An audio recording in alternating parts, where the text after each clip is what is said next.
So you've come across people claiming that there are contradictions in the Bible, whether in person or online or in a book or something like that.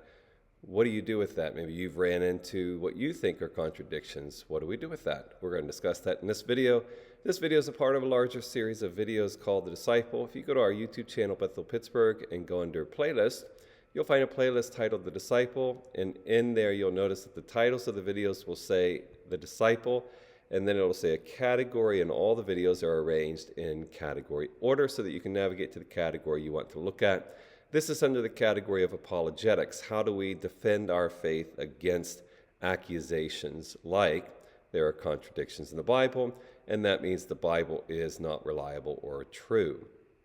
So I wanted to walk through some of that with you, some specific contradictions that are pointed out regarding the creation accounts in Genesis. So in Genesis chapter 1, there is a description of creation. Then in chapter 2, there is another description of creation.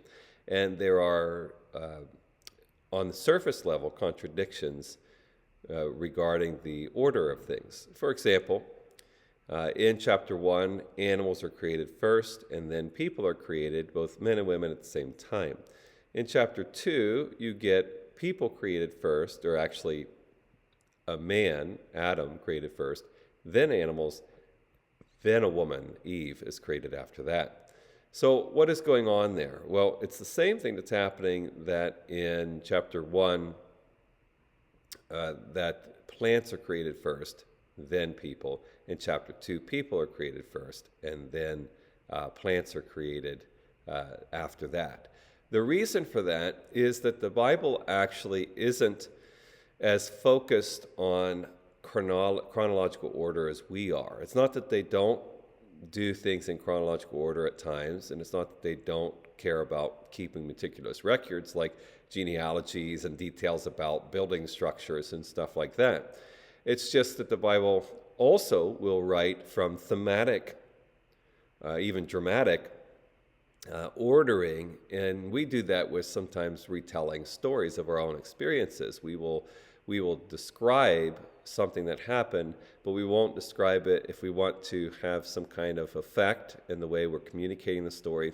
We won't necessarily communicate it in the exact order. You can see that with movies sometimes, or even TV shows, where they will show you something that's happening in the past, or something now, and then they'll flash back to the past to kind of create a certain effect in the story. And Genesis does that with chapters 1 and 2. Chapter 1 is describing some aspect of creation, and it's putting in a certain order for that reason. Chapter 2 seems to be attempting to be more detailed about certain parts of creation, and it's playing things out in those orders. Some people think that chapter 1 and 2 are actually two different creations, that there is a replenishing of the earth that happens in chapter 2. I don't know if I believe that's the case, but there's definite understanding for most literary scholars that there's something dynamic that's happening in those two chapters that allows for things to be in varying order. And we allow that in other places. We just don't allow it here. Some people don't, because we want to intensely scrutinize it to find error when there's actually not an error that's there. Another issue is that chapter 1 says it took 6 days to create the material world, and chapter 2 says it took 1 day. Part of the problem there is the original language was Hebrew, and the word that's used, that's translated day, means a period of time. So while in the first chapter there is evening and morning being stated prior to each day or with each day, indicating likely a 24-hour period, and even that's not for sure, while in chapter 2 it doesn't give that terminology around the word that's translated day. And so really what Genesis 1 and 2 is saying is over a period of time, things were created. And so there's not a contradiction if we understand the language. Another issue is that in chapter 1, light was created, but light was created prior to the light-giving objects like the sun, the moon, and stars were created after light was created. And so people point out the problems of that. The only issue with that is they're not taking into account a couple of things that should be obvious. In Revelation, it describes the environment of the new heavens and the new earth and says that Jesus Christ will actually be the light.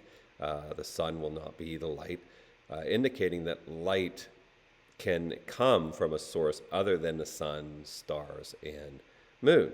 Also, we're reading supernatural things that are happening.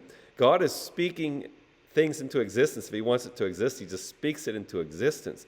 And so we have very obvious supernatural context that tells us that we don't need things to completely follow all scientific order and our understanding of the material world today. So I don't really understand why that's so problematic for some people. Another one is where birds came from.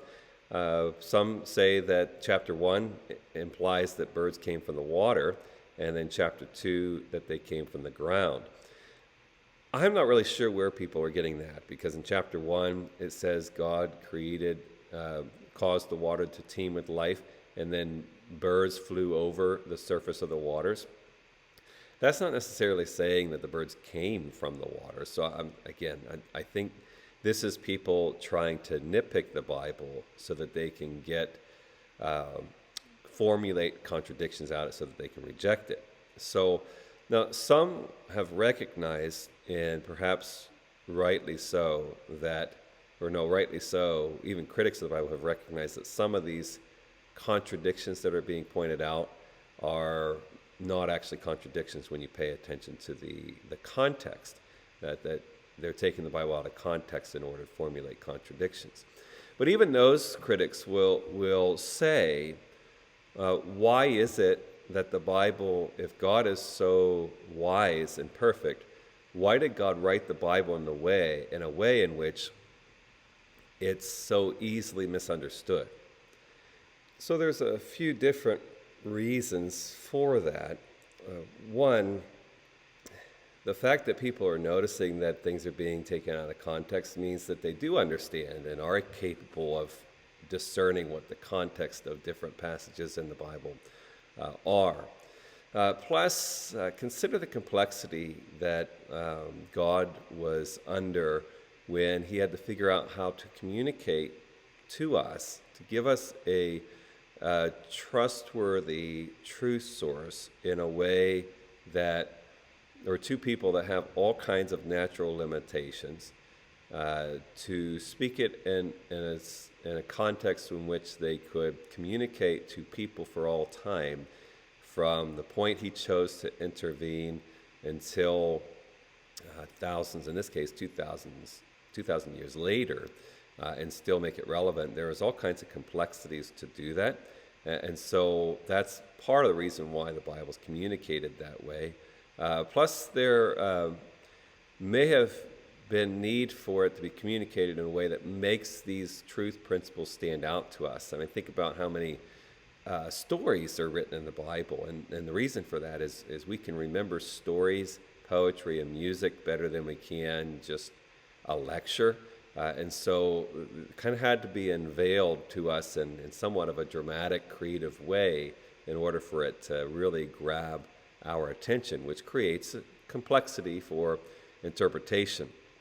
Also, our own human nature, we are resistant to letting anyone tell us what to do and how to see things, including God. And so because of that, any text that's written is going to be scrutinized and pushed back on just because of our human nature. Plus, another factor is that there is an indication that part of God's objective in humanity is to make things somewhat challenging so that only those who actually want to embrace him and embrace the truth will actually get it. Think of statements like they had eyes to hear or eyes to see but could not see, and ears to hear but could not hear. And that was a perception thing, that it's difficult to perceive things correctly, and God did that because he wanted to make sure only people who actually wanted it got it.